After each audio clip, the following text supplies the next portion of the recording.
Good evening, everyone. Welcome to tonight's Writers' Workshop. Our topic tonight is Intro to Self-Publishing, and I'm thrilled to welcome back local author Jeanette Watts. We've got an hour and a lot to say, so we're just gonna, I got on Canva, and I used the little Canva thing, so when stuff goes wrong, you guys are my maiden voyage on trying to use Canva like a grown adult or something. So one of the things I have sat through, so I've spent the last 5 years of my life, actually I've been self-published for a long time, but the pace at which I've been sitting on and lectures and webinars and all that keeps expanding. So I'm trying to condense everything that I have listened to for the past 10 years and the past 5 years and the last 2 years all into one big ball. And one of the things I hate about all the webinars is that there's a person and it's like they're going to talk to us and they spend all this time talking about themselves. It's like, yeah, I don't care. Yeah, you wrote books. Don't care. I figured otherwise, what are you doing here? And they, so yeah, I hate this part, but yeah, I wrote books. They're all over here.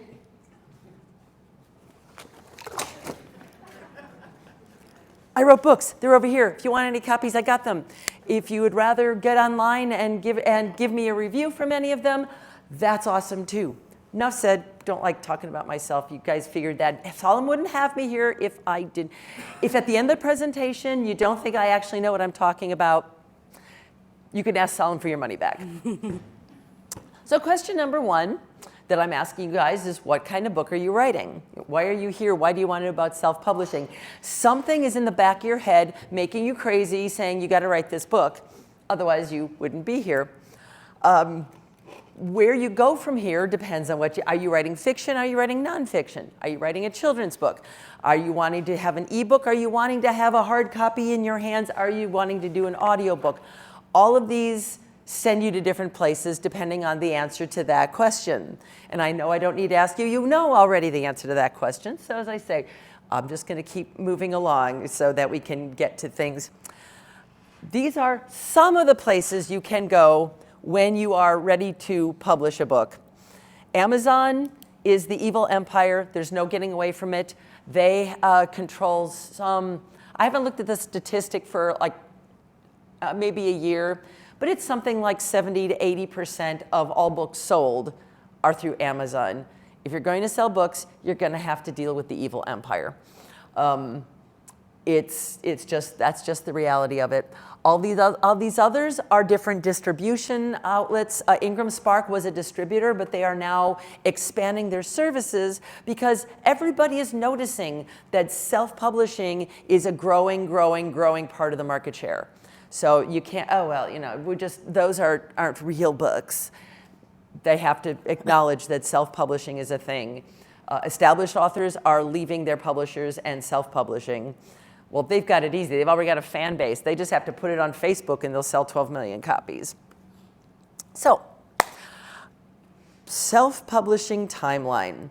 I'm going to share with you a 20-step program on what you need to become a self-published author.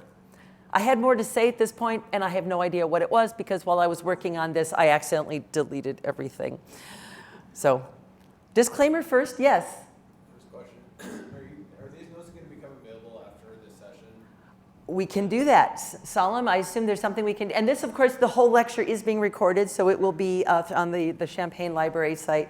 But Solomon, apply to Solomon, and we will make sure you can get the slides. Or make sure I have your email and I could just send you my PDF. So before we start, keep in mind that self-publishing is not for the faint of heart. And you have to remember to have patience. So step one, write a book. Yeah, right. Okay, this is number one. I don't know who the people are. There's a way to delete. I found out later you could delete things in your Canva. I hadn't figured it out yet at that point. So I have no idea who the people are, but the little things are kind of cute. So all of these things, memoirs, self-help, children's books, all the things we've talked about, they're all out there. Step one, yeah, let's start with the easy stuff, right? My first book took me 10 years to write. My second book took me 3 years to write. The next book took me 2 years to write. It keeps getting shorter But to get Wealth and Privilege, I don't quite have them in order of appearance, but Wealth and Privilege was a lot of research, and it's old enough. I had to drive to Pittsburgh to the Heinz History Archives to get my hands in the archival boxes to get the answers to the questions that I was in the process of researching. And today, you just type in 1880 census, Pittsburgh, Pennsylvania, or Johnstown, Pennsylvania, and bloop, there it is. There's been some changes. But they always say the first book is the hardest to finish, and it's really true. The way I finally got it done was that I had a best friend, and it took me 3 best friends before I got one who kept her promise and said, you call me every day. Every day, call me up and ask me if I've worked on my book yet. And on her drive home from work, she'd call me every day. And she'd call me on Saturday and Sunday too, because those are still days. And have you worked on your book today? After about 4 days of saying no, I couldn't stand it anymore. And it's like, oh my God, I have an hour before Leah calls me, and I'd sit down and start writing so that I could say yes. And it's noon and I haven't written anything, and I know at 5 o'clock is going to be coming and she's going to be calling with that question. It works. It really works. Accountability. It's just like dieting. How many other things in our lives does accountability help you stay honest when you got a buddy? So just having a writing buddy to poke me every day. The laundry may not have gotten done, because usually that's the thing. The laundry gets done, but the book doesn't get written. Dinner got made, the book didn't get written. You have to make it a priority. And that's like one of the big things, just step 1. We have 19 more steps to go, so let's move on. Step 2, editing. Editing is the reason that self-publishing has a bad reputation. It's a step you gotta do. You have to have other pairs of eyes on things to check your work. It's so much, option number 1, you can hire a professional. That will cost, depending on, if you're writing a children's book, it's not gonna cost you $2,000. If you've written a letter, it's not gonna be cheap. You can go on things like Fiverr to find editors that are just starting out. I personally have never hired a professional editor because I've been a professional editor and I know professional editors and I have professional editors that owe me favors. And the next one, have smart friends. Rather than hire one editor, I have 20 pairs of eyes besides mine. I have in my Rolodex, wow, that says something about how old I am, doesn't it? I have English teachers, English professors, former librarians, current librarians, other authors. I have a large bank of people that when I say, hey, I need some eyes on this, one of them, she had been an English teacher before. I knew her in a completely different context, but she was like, I'm your grammar bitch, just let me know when. And she would find every colon that needed to be a semicolon. I think I can do it right now. I still look it up from time to time. When you are handing out your manuscript to be read, you give them a red pen. You know, and now we have kids, it's like, I know in education now we don't do the red pen for some reason. Red pen. I want to see it, circle it, put arrows to it, and tell me what I did wrong. It's really important to get out the red pen, and you need people to be honest and brutal. That thing about the next one, check your ego. Remember, it's your name on the cover, not the editors, not your friends, not anybody else who puts their eyes on this manuscript. Their name is not the one on the cover. So they're not the one getting embarrassed when people read all the things that you didn't catch, that other people didn't catch. You want people to not just say, oh, you're such a good writer. I've read a lot of books in a lot of contests. Oh boy. I had this one book that I did in one of our lectures last year that I read. Is anybody here on the descriptions lecture last year? It was horrifying, and I thought maybe the writer was a 13-year-old and she's published like, you go girl, because every verb in the whole thing was chanted and ranted and raved and threw fits and everything was set on fire. And I got to the end, and this was not a hormonal teenager. This was a 58-year-old woman, and I'm like, oh, honey. No editor got their hands on her and said, oh, honey, when you read the things, oh, and to all my friends who tell me what a good writer I am. Don't embarrass yourself like that. Next thing you know, you're put into contests and there's people talking about you and at workshops like this about how not to write a book. Speaking of how not to write a book, anecdote 1. This one, I apologize. I was going to show and not just tell, but my computer doesn't like talking to the screen, so we have to do magic. So I'm just going to have to like show you without the big thing. So, oh, wait a minute, we can do this. She did show me this, but now I have to get out. I have to do that, and then I do this. My friend George wrote a book, and we said, hey, let's do a swap. You read mine, I'll read yours, red pens. And I started reading. I knew him from when I was in grad school in LA at the University of Southern California. And he had taken a movie script and said, well, I'll just make a novel. I can't sell it as a movie script, so I'll just write a novel. And I started reading, and in the novel, it says, there's a murder, mayhem stuff, and then it says, the next paragraph started, cut to, black room, lights come up on director and producer sitting with other movie executives.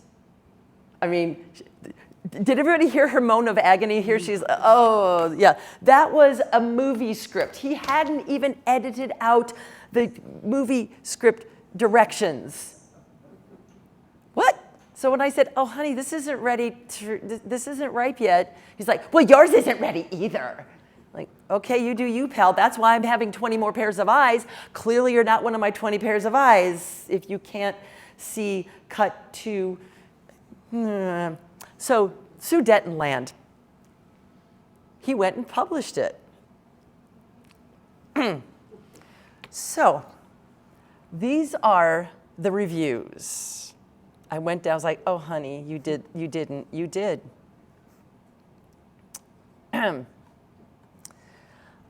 Look at the title of the 5-star review.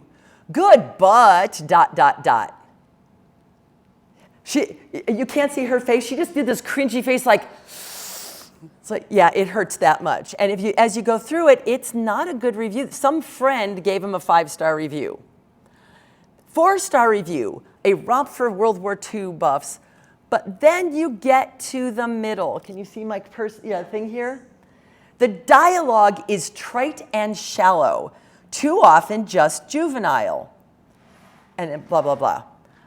Ow, an editor would have fixed that. Now we get to 3 stars. Big book tells a small story. Everything seems fine with this book, but the editing is awful, sometimes poor. The wrong tense is used, sometimes the wrong number is used, singular when the plural should be used, or plural when the singular should be used, past is used when the present should be used. It is as though the book was proofread by somebody who was not truly familiar with American English. Ow. The love story seems to be an afterthought. I did wade through the entire book, but I waded. I happen to be fascinated by beginning of World War II. So is that what you want on your reviews when you post your book? Editor, get an editor. And that's a 3-star. These are people being kind. I would have been mortified if I ever had a review like that. Yee. So anecdote number 2, I'll just summarize here. Quentin Scrabbick wrote a lot of biographies of famous Pittsburghers. My first 2 books are set in Pittsburgh during the Industrial Revolution. And so I got to wallow in H.J. Hines and George Westinghouse, and some of them don't, and some people that don't have a lot of biographies available. And I found this guy who just like, blah, just one after the other, spitting out these biographies of these people I'm trying to read about. Red pen. I found 12 typos on a single page. And then I flipped to the next page and there were only 6 typos. And the next page had 8 typos, every single page. And we're talking missing quotation marks, missing periods, T-E-H instead of T-H-E, little dumb things. It's like, you didn't even run this through Word Perfect or whatever, Microsoft Word first? I mean, it was really painful. And the research, I'm hoping that his research was better than his typing skills, but you hurt your credibility when you just cringe and want that red pen all over his published work. And that's something that a seventh grader could edit this and get a better result than this book that I bought. So that is edit, edit, edit, edit. So now we could go back to full screen here. And our next.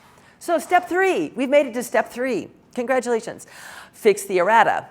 So number 1, listen to the feedback. Now, you don't have to take every bit of feedback you get from everybody who every pair of eyes. I had one of my books, Brains and Beauty. I go to Scotland with Andrew Carnegie, who took his mother to Scotland to see her home.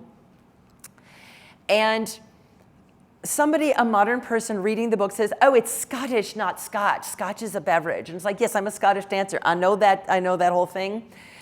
Every bit of period literature in the 1870s and the 1880s, Scotch is what you don't, there's Scotch airs, it's Scotch ballads, it's a Scotch bonnet. Scottish is not a thing in Victorian times.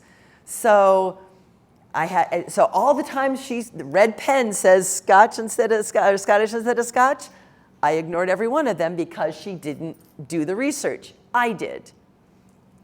On the other hand, does anybody know how to spell Beamer? You know, BMW? How do you spell that? She said B-E-A-M-E-R. That's what I thought too. One of my smart friends happens to work for a car manufacturing thing. That is not how you spell Beamer. So I would have lost everybody who owned a BMW if it wasn't. That one's in Jane Austen Lied to me. So having a lot of eyes, not everybody knows the same thing. So more eyes on it, more things you're going to catch.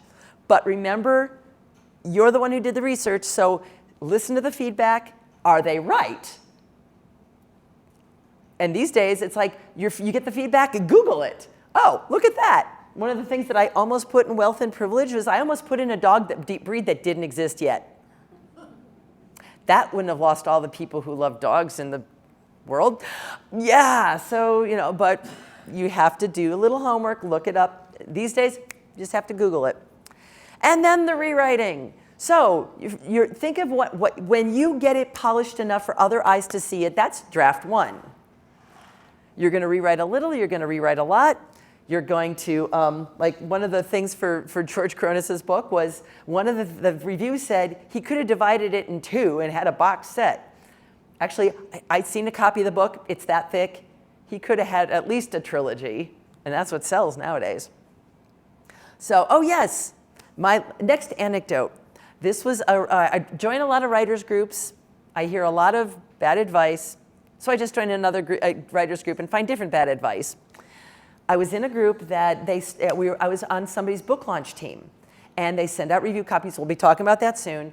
I got a book. I read it. I read the first chapter, and I called the woman and said, this book isn't ready to be published. I say, well, blah, blah, blah. Here's all the things wrong with chapter 1. She goes, I was actually going to just not even have that chapter. Would you read the beginning of chapter 2? And what if I didn't have that chapter there? Okay, so I started chapter 2, and 3 pages later, I called her up and said, oh, honey, this isn't ready. This isn't ripe yet. And she said, oh, but all my friends tell me how good it is. That thing I said earlier about you don't want friends who are just going to tell you how good it is. Yeah, page 3, when she was just like having a temper tantrum on the kid at the desk. And then there was this, you heard the bell ring from the door, door opens, somebody clearly walked in, and then she's yelling at this guy, and then somebody says, I'll help you, says a disembodied voice. And she turns around, and the disembodied voice belongs to the person who just walked in the room. How is this disembodied? It was, and there is more. It was also, she went from being angry to turned on with emotional whiplash. She needed an editor. She published. And then I was at another meeting. She said, yeah, I published my book, but now I have to get my book reads up because it's on Kindle, and Kindle tracks how many pages people read. And guess how many pages people were reading before they turned off their Kindle and stopped reading? So you have to rewrite, and you have to, more beta readers. Have somebody else read it. More eyes, more eyes. If there's a plot hole big enough to drive a truck through, that's why you want the red pen. If this it doesn't have to just be little errata. It could be, you know you said on page 72 this, but on page 142 you said that. You want somebody to find that because, I mean, everybody knows how fandom is. What if you got famous and your book was a smash hit, and now you've got 1 million people writing you to tell you how dumb you were because on page 72 you said this, and on page... You want somebody to find that before it embarrasses you. That thing, your name's the one on the cover. So, meanwhile, as your book is being farmed out, you send out to readers, and I usually do them in batches. 3 friends read the book, I fix things. Because you don't really need to have 20 people telling you to fix the same things. And when you fix stuff, did you create more problems? So I do batches. So, and while they're reading my book with the red pen, meanwhile, you got a lot of work to do. Number 1, you got to be a joiner. This is a world full of ebooks and Kindles and Goodreads. And how do people find their books today?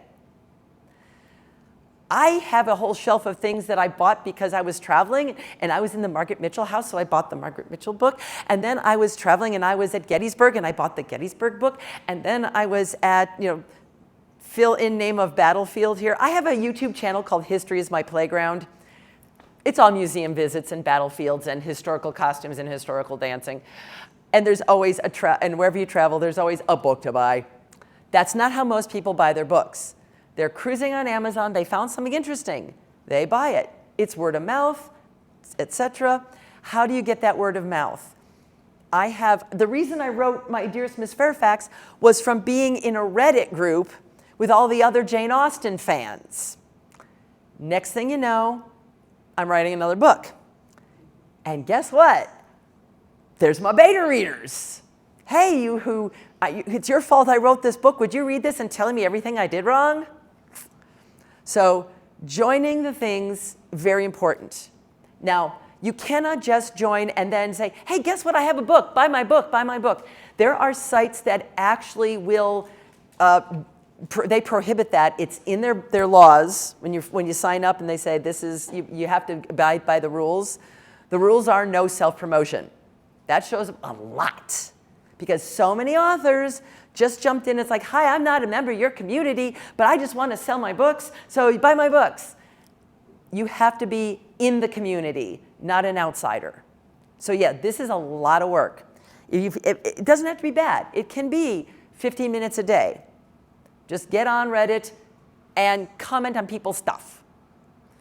So I happen to belong to a Jane Austen Reddit and a historical costuming Reddit and historical romance Reddit and historical fiction and all those things. Just pop in and see if there's anything I can comment on. And it could be like historical costuming. Great job, love the color. I did my due diligence. It doesn't have to be write an essay on what is wrong or write about Emma when Jane Austen. Yeah, of course, that's how you end up writing more books. But meanwhile, on top of that, book lunch team. What is a book lunch? I don't know. That took me 5 books. I finally figured it out with the last one. A book lunch is all of the pavement you have to pound before you hit publish. You have to, because this is back to Amazon and the Evil Empire. When you hit publish and that book goes live, you have a deadline. They want to see 100 sales in the first week. And they want to see 100 reviews in the first 2 weeks. Where are those reviews coming from? Who's going to buy your book? Who drops everything to buy your book and read it? You need to set up a team who's going to make a promise to buy your book when it goes out so that the algorithm We live and die by the algorithm. It's the word I hate more than any other word in the English language. Yeah, and now let's talk AI. That's all algorithms, isn't it? But that is what, when you're an author, do you want anybody to see it? And now, not only do you want people to buy your book and write a review because you need the reviews, Amazon checks. If somebody buys my book like here and then goes back and writes a review, it'll show up, but Amazon puts all the ones with the red verified purchase first, and eventually will admit that, oh yeah, other people read the book and write a review, but that one doesn't qualify because it's not a verified purchase. And then Amazon bought Goodreads. They haven't ruined Goodreads yet like they did CreateSpace, but I'm scared. All right, step 6, cover art.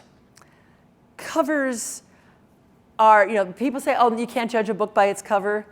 Yeah, it's the first thing they're searching online. What are they looking at? They're looking at your book covers. You're at a book festival. When I'm at book festivals and people walk along and stop, what are they drawn by? The book covers. I've had artists come over to me and say, whoa, you spent a lot of money on your cover art. It's like, honey, you have no idea. My husband does my cover art for me. So, and they do change. So this is the original cover for Jane Austen Lied to Me. It's a romantic comedy, and I don't know if you've noticed, but in the last several years, romantic comedies all have cartoon covers. I'm not a fan. It's like, what am I, 6? But that's the trend right now. All of the romantic comedies, Boy Meets Girl, It's Complicated, it's a cartoon. So I had a new cover designed, and then I went to a book festival, and this one outsold this one 3-to-1. I don't get it. But it's just to keep us confused. But everybody says so don't skimp on your cover. You can just upload to Amazon, and here's some templates. And all of them look very much like,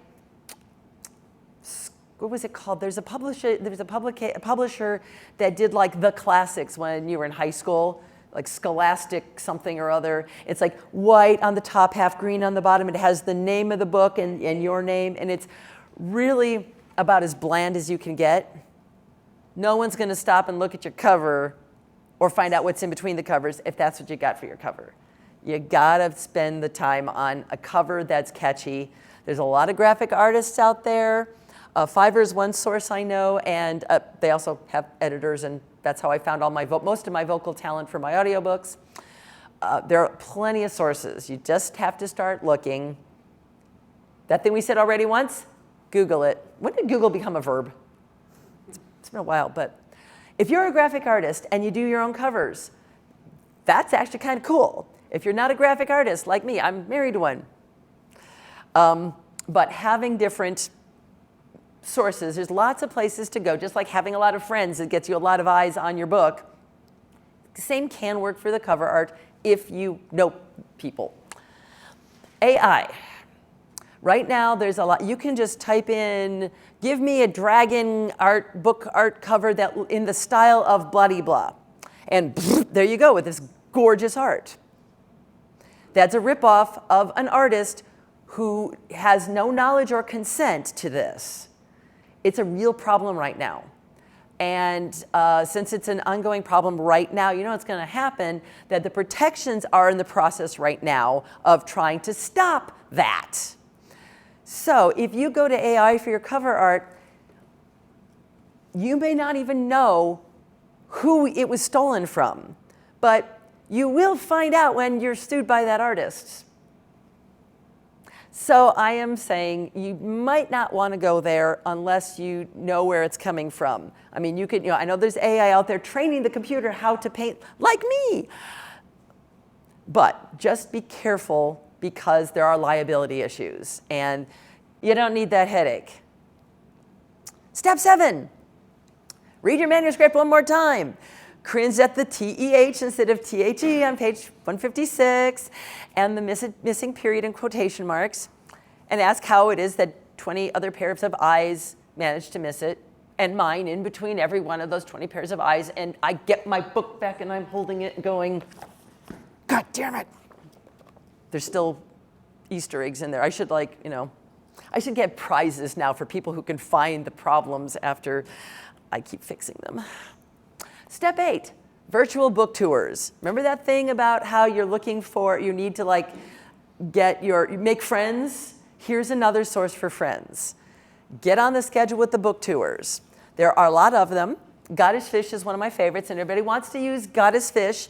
Say hi to Mary and Judy for me, and say, drop my name, and they might remember me. I've used them over and over again because they're very reliable, and it really taught me a lot about how to do this and do it well.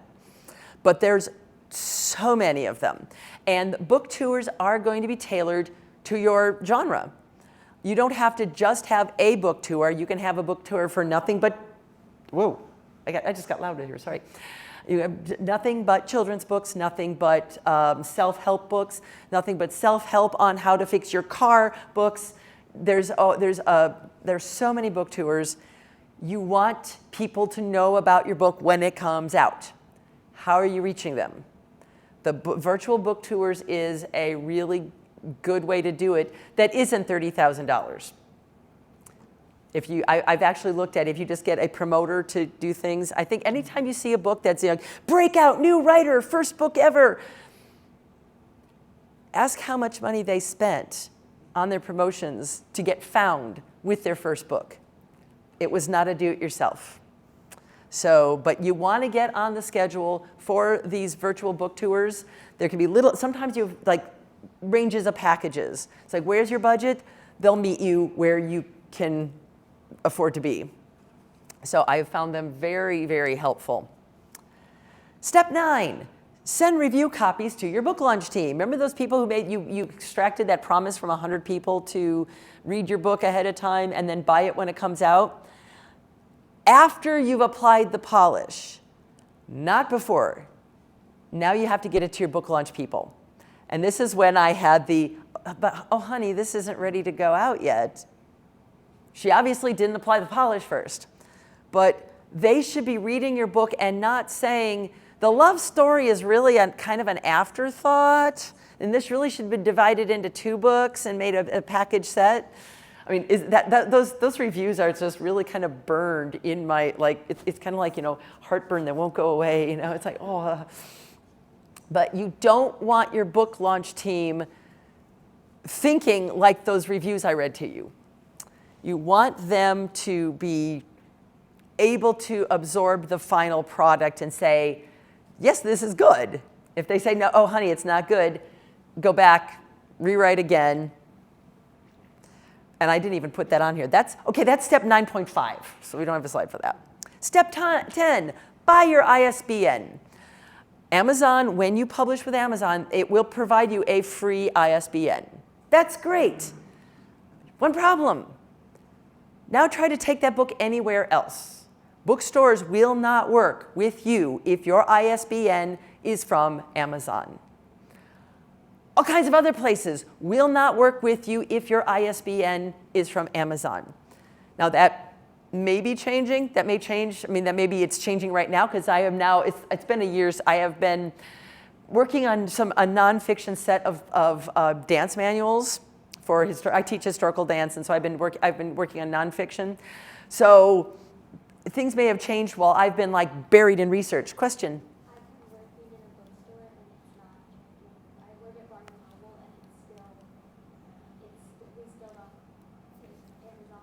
All right.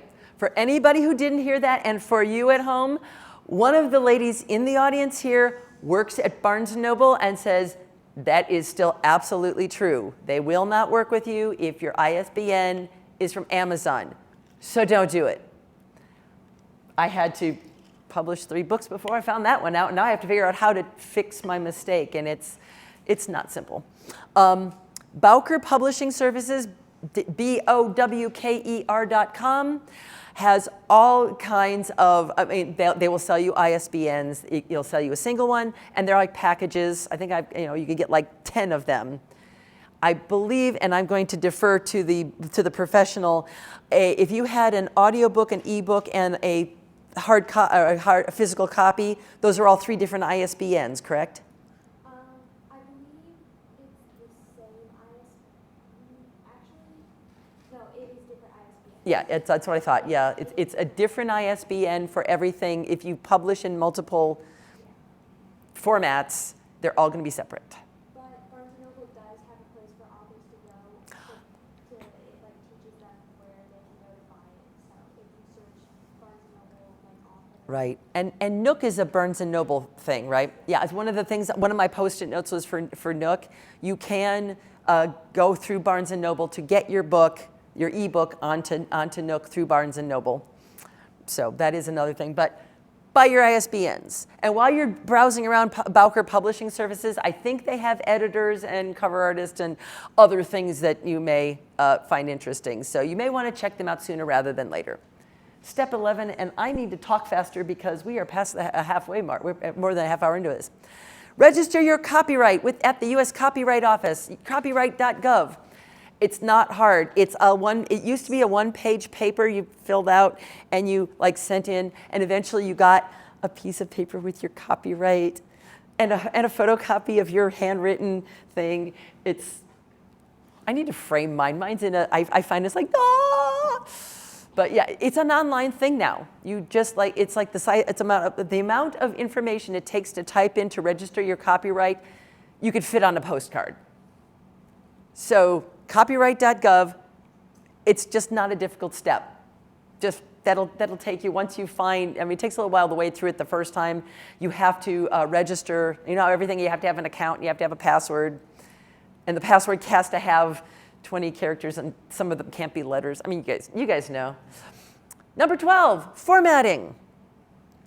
Let's say I'm going to Amazon, I'm going to sell my book on Amazon. How do I do this? You go to Amazon, it's like, how do I upload my book? And it says, welcome to KDP. And once you sign in and get a password for that, they have templates. How big is it in 6x9? How, did you want glossy paper or matte finish? All kinds of questions are going to be in the thing, but one of the steps is going to be uploading your manuscript. They have templates.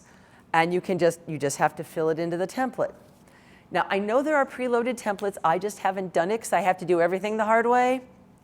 But I just checked in with a friend of mine because she always has good advice, which I should follow more often than I do. And hi, Nicole, if you're out there, I just thought I listen to you. So there are programs like Vellum, that's her favorite, and Scrivener that she says is a little harder to work with, but she's used Scrivener. And they are load your template. You click the button, say chapter 1. And then when you're ready for chapter 2, you click the right button, there's chapter 2, formatted with, the big headlines. Let's see, can we just get to a thing, chapter 7 with a space above it. If you look at my first book, I think the formatting is not as polished. But now the question is, if you use there are several of these templates, will it fit? Is it compatible with the publisher you're trying to use? I've had issues. Step 13, cover art. Remember that cover art we were talking about a while ago? If let's say you remember we're at the really putting this out there stage. And then you load your cover art. Oh, I'm going to need cover art, aren't I? Mm-hmm. True story. I went to Kindle first. And then I was selling my ebook, and everybody says, I want a real book in my hands. And at the time, there was a thing called CreateSpace that was an amazing resource. And then they were bought by Amazon, and Amazon ruined them. Amazon's going to come after me for everything I'm saying in this speech here. I found them from another author. I got to the cover art stage. It's like, I got this. I know how to do this. And I entered my cover art. And then it said, enter your back cover. Should have seen that one coming. Yeah. So I had to, put that on hold. And, hey, honey, I'm going to need a back cover. And he says, oh, cover art. I know exactly what we're going to do. And so we shot that in the living room. And then that's actually we had to flip the image because out of 20 pictures we took, the one we really liked, we had to flip to make it fit the graphic the way, I'm not the artist, so. Yeah, if you're going to do a hard copy, remember you need a physical copy, because you can have paperback versus hardcover. But yeah, you're going to have to remember, this will take some communication back and forth with the artist sometimes, because they can be very specific about the spine and all the dimensions, which you don't know until you have the book uploaded and they tell you, oh, this is 30,000 words and this is going to be 146 pages. Well, that means your spine's going to be this big. Really? So research. Step 14, keywords. This is where we're getting more and more into the stuff that I like less and less. I want to be a writer, not a keyword researcher. I don't understand how this works, but there it is. So you need to know what keywords people are going to be using to find you. You put a book out there. That thing I said about the virtual book tours, so people find you and find your book. When you put it on Amazon, they have to be able to find you. Other people are just looking up mysteries set in Edwardian England, or whatever your topic happens to be. How are people going to find your book? Cozy mysteries. I read cozy mysteries. How do you find a cozy mystery? You need to have all the keywords. This is really, really important. In fact, and you're going to have to go research it and keep on top of that, one day at a time. StoryRocket is a very good research tool for it. I do not use it nearly as well enough as I should, but they are on top of the research. What keywords were popular this week? What popular keywords are next week? How many people searched on the keyword? It's like, well, I thought I'd put in a keyword of Elizabethan mysteries. You type that in, it's like, oh yeah, 4 people out of 10 million searched for Elizabethan mysteries. So maybe you want different keywords. They are really paying attention to what your consumers that you're trying to reach, what are they looking for? And how do you fit in with that? So you need to do your research on the keywords. And then there's the comps. That's my word because it's like that's a real estate term, comps on your thing. What other authors out there are like you? So, because obviously, that's another way people find you. And this one, I'm just going to read off of my thing since it's preloaded here. I'd show you, but, just to save time. So, if you look up wealth and privilege, the current write-up starts with, for fans of Pamela Kelly and Shanna Abe, the tempestuous tale of a soul with dreams of a life that is more than what his family had planned for him. And then I get more into the plot of this.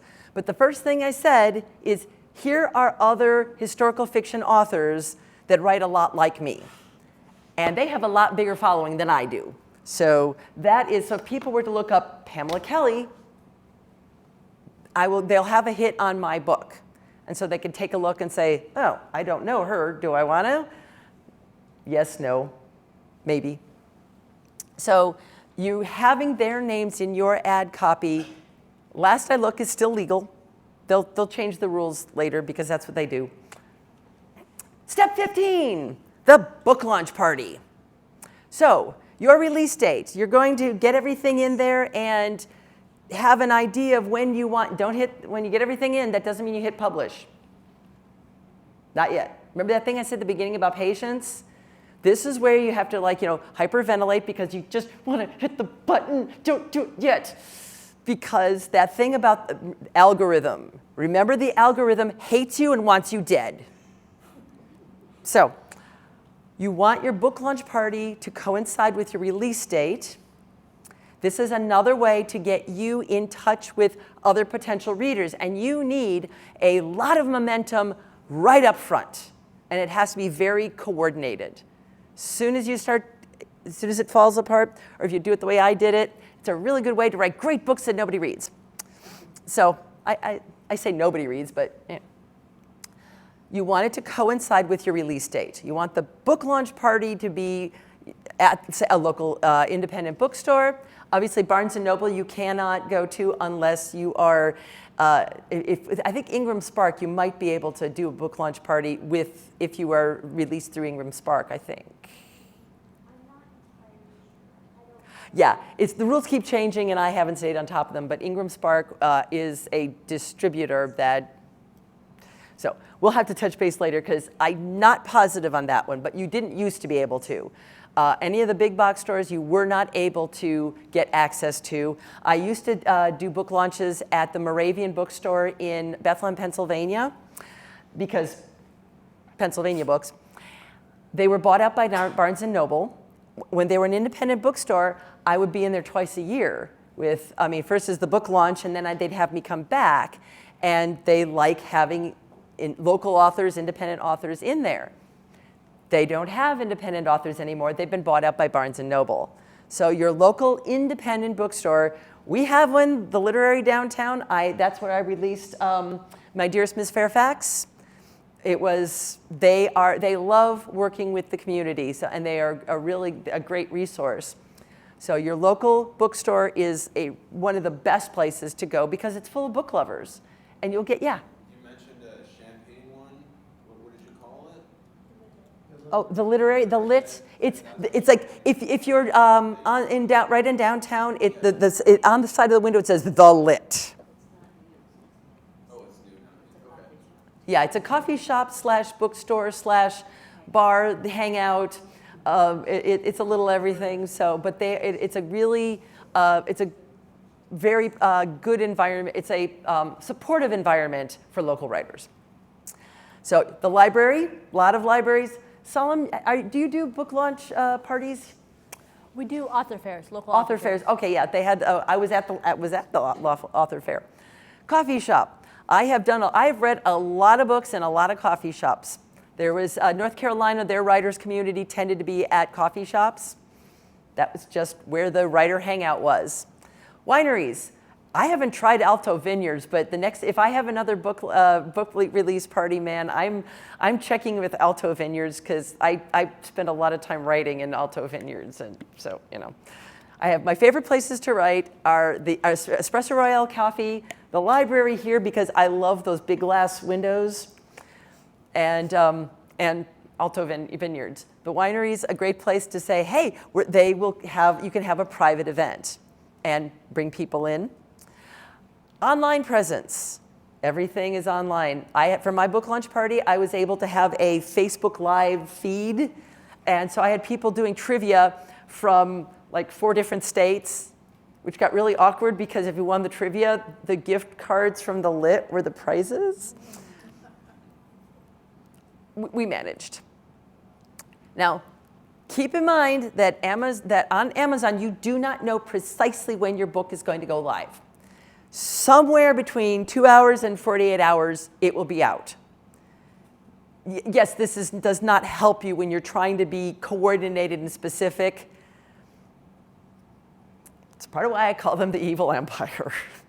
Step 17, let your book launch team know that launch is coming up. It's like, okay, I hit the publish button somewhere in the next 48 hours. You're going to keep that promise to me, right? And you're also asking them to buy the book and leave a review. They cheated. You cheated. They had the book already, so they've already read the book, so they can buy it and turn around. And oh yes, and you have to tell them if they bought the ebook, they have to scroll to the end of the book. If they've gotten a pre-launch copy, but they bought the book and then just remember that thing I said about page reads? They can see that they only read page 3. They can see that. So if Amazon sees this review come in and they take a look and it's like, well, they bought it on Kindle, but they haven't even opened it yet. Well, this is just some friend of the author trying to be nice. You have to scroll through to the end of the book if you've already read it. Otherwise, your results are still skewed. Step 18, hit the button. That moment, I think I've recorded it once for one of the books. It's like you hit the button. This is the most anticlimactic thing you could possibly imagine because it's like you click the button and it says, okay, well, we'll let you know somewhere in the next 48 hours. And it's like, that's it? That's really it? Yep. So hit the button, go breathe in a paper bag, go have a drink, go to Alto Vineyards. Yeah, I'm Polish, I'm an alcoholic, it goes together. Step 19, book launch team. Remember that thing about, okay team, ready, go? Yeah, I know, you just emailed them. You do it again when you realize, because you keep looking at the page, it's like, is it live yet? Is it live yet? Try not to do that every 10 minutes. Try to pace yourself, every half hour, try to pace yourself. When you saw it went live, let your book launch team know. Yeah, you're in their face a lot. You're not even done getting, okay, ready? Step 20, da-da-da! Book launch party. While you're before I was talking about the book launch party, you have to set it up. You have to schedule the venue, you have to get working. The actual book launch party, about the time that you're hitting publish, you've got a couple days at your book launch party, have prizes. Pens with your name on them. I actually had to just buy swag for History is My Playground for being a dance teacher. And you could buy 100 pens for $60. That wasn't bad. I needed 100. For a book launch party, you might, you need 20, 30, 50. You're not going to need hundreds.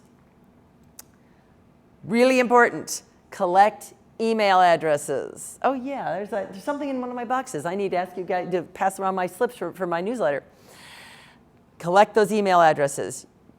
That's like 2 Post-its later. Broadcast live, like we mentioned earlier. Go home and enter those emails that you got at your book launch party into your database, because now you have to start your author newsletter. Because your book launch party is the end of your pre-production journey, and now you have a whole new to-do list. The beginning of the aftermath is, number 1, 3 days after you've launched the book, you're going to get in your book launch team's face again. Because of course you're looking, how many reviews do you have? Take a look how many reviews you've got, and people who haven't reviewed yet, hey, it's me again. You're going to post that review? Thank you. You will, the statistics are pretty grim. I think it was, last I'd heard, and this is a few years ago, only about 30% of the people that made a promise to you are actually going to carry it out. They got busy. They meant to, but they forgot. They meant to, but their computer crashed, blah, blah, blah. Everybody's got a reason. Giveaways. Now that you actually have a product, Goodreads has an amazing giveaway. They make it so easy. It's like, hey, tell them how many copies you're willing to give away. You want to just do ebook. You want to have hard copies. You're only going to send hard copies within the United States. There's a lot they do everything they can to make it fun and easy to do giveaways. A lot of the virtual book tours will have giveaways. You need to give away a lot of copies to continue generating word of mouth, because now you want more people that aren't already on your book launch team to find you and say, ooh, this is actually really good, and tell their friends. And Goodreads, being a club of readers, not writers, really great place to get traction. Number 3, start writing the next book. You wrote a book. Well, that's nice. Everybody who's heard of Dan Hill, the guy who wrote, now I can't think of the name of the book, Angels and Demons, followed by The Da Vinci Code. Dan Brown, thank you. Dan Hill's a musician, oh God. And I did that live on camera, yeah, so. Dan Brown I think he has a quote saying he likes to call himself the overnight 10-year sensation. So it takes a while, and it takes a lot of work and a lot of traction, and notice that it wasn't his first book that's the overnight sensation.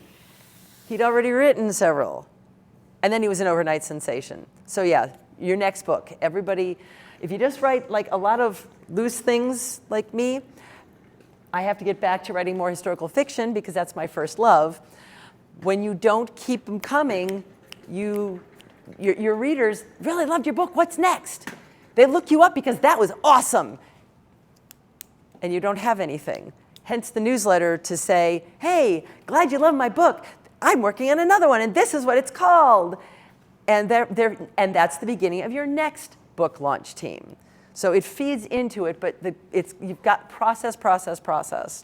So Congratulations, you have now completed the first 10% of the work that goes into being an author. Yeah. Because now you get to, the sales you've been doing up to now is the beginning of it, and there's more to do. That's a whole nother lecture, so Solomon will have me on to talk about that next year. So thank you all so much, and it is just 5 minutes till 8. Does anybody have any more questions? Thank you for bringing them up as we went. Does anybody else have any questions? Yeah? Even though this isn't exactly a self-publishing question, it's a publishing question Yeah. in general. Let's talk. How do you feel about indie publishing, like with a small press? The small presses are actually there's so many different ways to go. You know, self-published, I did it all myself, DIY. Big presses, you have to have an agent to get in the door most of the time.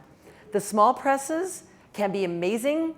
There are hybrid publishers where as you work with them, they have, you have some control over it. You have to, every single indie publisher is going to be its own separate case. When I started with Jane Austen Lied to Me, it was half the size that it was. And I found a small publisher found me and went, oh my God, this is great, but it needs to be not a novella, it needs to be, flesh it out more. I fleshed it out, we started working, they were doing all the line edits and everything like that. And then they sent me the contract. It was the most unprofessional thing you can imagine. I mean, back to 7th graders, I'm sure a 7th grader could do a better job on a more professional looking contract than this thing was. I kind of like wrote on, I red penned it, and then I gave it to my mother-in-law who happens to work with a lot of contracts, and she's like, why are you working with these people? It's like, because publisher, I want a publisher to work with, not just me, you know. I got a lawyer. She's like, she marked it up some and then just said, this needs work. I took it to a lawyer who works in contracts for things like publishers. And the first thing he said was, why are you working with these people? Okay, I'm not filled with confidence here, right? It's like, can we stay the course just to see what happens? He wrote up the contract. He took all the verbal promises I had from all the emails, and he put everything, massaged it into a professional contract. And the publisher wouldn't sign it. Because it's one thing to make a verbal promise, but they didn't want to have to actually sign a piece of paper saying, actually that would make them keep the promise. So indie publishers are all over the map. Do your homework. Make sure you have a good contract. And go from there. And go with your gut. Ask a lot of questions, and then go ask more questions. Because I wouldn't say, I don't feel burned by this publisher because I never had to sign a contract. But I certainly didn't appreciate all those promises they weren't willing to keep when they actually had to sign their name to it. So it wasted my time. But really excellent question, thank you. And there's a lot of good ones, so they're not all bad. Yeah? As an author, how much input do you have in terms of font selection and size, and what would be your consideration of Okay, the question is about control over font selection and so forth. Really good question. I kind of, let's see, did I? Yep. So, these templates I told you about. It's great. Just dump your book into the template and it formats everything automatically. This is a later book, and the font size compared to my earlier one, they went from 12 to 11. Yeah, this isn't bad. This one I look at, and I've actually, at book festivals, asked people to open this up and read this. And just, and they're like, yeah, so? And I said, okay, now open this up and read this. And they're like, oh. So you do have control over it. You do have to go into the templates and change it and say, I needed 12, not 11. And then I usually go in by hand also to fix the hyphens. because the word wrap, and it's like, because it's justified margins, and you could get some really wonky lines. And so I go in and it's like, congratulations is a pretty long word. And you could split it between con, grat, and ulations. So that, oh look, now it's not really wonky weird. So that's another thing that you have control over. You can do by hand. It's painstaking, but that's what happens when you do it all yourself. And there are people, you could go on Fiverr and get somebody else who does the formatting for you for a fee. But whenever there's a part in the system where it's like beyond my pay grade, for me it's covers, graphic art, not a graphic artist, you could always get help. Yeah? What was like the big benefit of doing it self-publishing versus any other way? Why did I self-publish? When I wrote Wealth and Privilege, I spent 5 years after getting the copyright for the book trying to find an agent and a publisher. Agents are crazy. I had an agent, your book is amazing, I love it, I want to represent you, but you have to change a few things first. And she had some, her changes were a little strange. It was kind of like, I don't like Wizard of Oz, but I think it would be fine if at the end Dorothy and the Wicked Witch like work out their differences and Dorothy moves in with the Wicked Witch at the end. It's like some rather big changes. Lady, you're mental, okay? Next, I actually read I read good query letters. I read most of my query letters. And most of the time I get, yes, this is an amazing book. I want to represent you, but I need you to change a few things, okay? One person said, the book is too long, cut it down by 40% and then I'll represent you. So I cut down the book by 40%, resubmitted it, and she's like, I hate this book, there's no character development, and blah, blah, blah. I'm like, what did you think was gonna happen if I cut out 40% of the book? I really want that 6 months of my life back.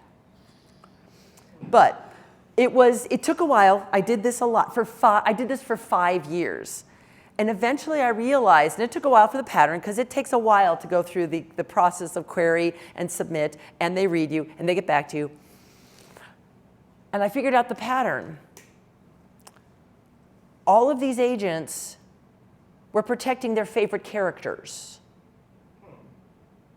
Once I figured that out, I stopped rewriting my book to suit them because I clearly did it right in the first place.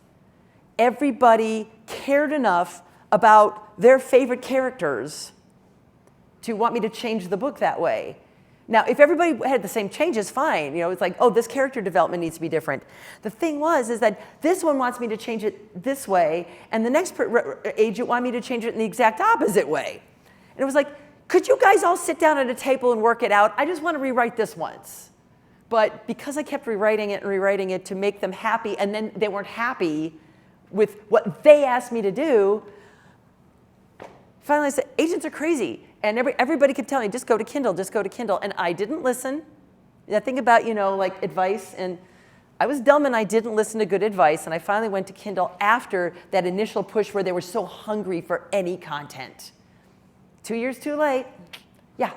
So you're talking about getting this team together to purchase it on Amazon, post that review soon after they purchase it, right? Uh-huh. But then you're talking about giving books away down the road, giving some books away. You have to do all the above. So could you send like Amazon gift card? Because I don't want to ask necessarily a big group of people like, can you buy my book? So like, what about sending them like an Amazon gift card?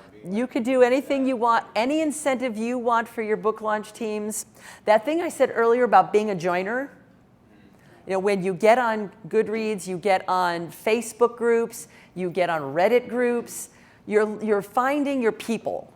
And these people are, it's a shared interest. Like I'm in a Reddit group for historical costuming. So if I were to say, hey, I've got this book on historical costuming, and of course you have to ask it the right way because you cannot promote yourself, but these are now your friends that you're interacting with regularly. So when you say, hey, I've got a new book coming out, people go, what? Not, hey, I got this favor to ask.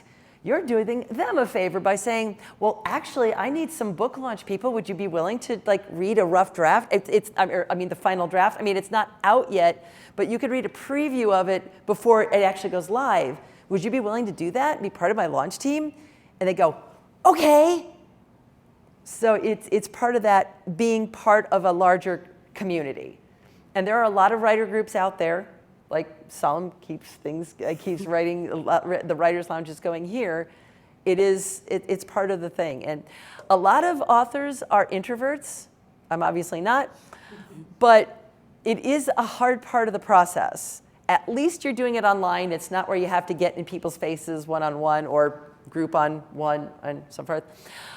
But it is, you gotta be a joiner. It's part of the book launch, finding your book launchers. I was in a thing called self-publishing school, which is where I met these people who were, oh honey, this isn't ready yet, but that's part of the thing was I went there, everybody went into this pool. Just think literally, like you're all in the pool, right? Everybody's swimming in the pool. And everybody's got a different color bathing suit on, right? So they're writing a historical fiction romance and they're writing a thriller set in the future. There's one of everything, but are you willing to be on somebody else's book launch team? Everybody helps each other as writers. So it's being a joiner. That's where you're gonna find your book launch people. You guys have some really amazing questions, yes? This might be death, but how about if you write different genres? Every genre's got its own thing. I mean, but it's hard. I mean, from what I've seen in the publishing industry, being genre specific is how they. Yeah. Tropes. I mean, I'm reading the readers talking about, oh, I love this trope, blah, blah, blah. I'm like, you love a trope? I don't get it. I mean, I guess, my books, we can find a trope for all of them too, but it's like, that's not what I go looking for in a book. But there's a lot of people who read a lot recognize the trope, and that's how they're buying their books, is by the trope. So they're looking for genre, they're looking for, so yeah. It's like, how do you, if you get a following from one genre and then you say, well, I've written something, yeah, then you're starting over. You are starting over if you change genres. Like, I mean, I really did start, I was just writing the historical fiction, then I was doing the Jane Austen thing, and oops, I wrote a modern comedy. That was not my intention, but it happened anyway. So you have the same process. You start the process all over again. Every time you jump genres, you're going to be starting the process over again to an extent. There are readers who, if they like your style, will buy books in a different genre to see what you have to say. So that's having followers is really, you're not quite starting from zero. It's really not fair to say zero, just close to zero. But you got a little bit of a cheerleading squad to go, yay, try that other thing. At least if they like it. Right. So also good question, yeah. On March Do you have 20th, any I can experience with do it. posting sites like Wattpad, Word World, or anything like that? Not really. I did try Kindle Vella.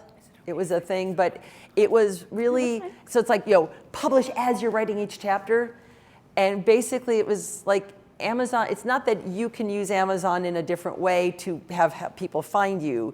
It's Amazon trying to buy your readers. It's like, you're helping them with your followers. It's like, well, bring all your followers. I'm like, I don't have any yet. What do you want? I got the brand new Jane Austen book. This is a new genre for me to fit into that.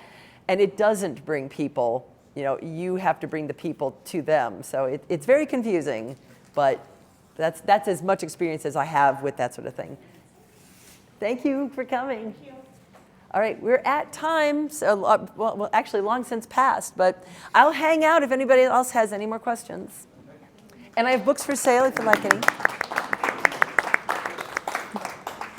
Thank you everyone for coming. A big thank you to Jeanette, as always, for sharing so much helpful advice. Just a reminder, we'll be back down here on Wednesday, March 6th, and that will be the workshop Biblio Breakdown with Ekta Garg. So hope to see you there.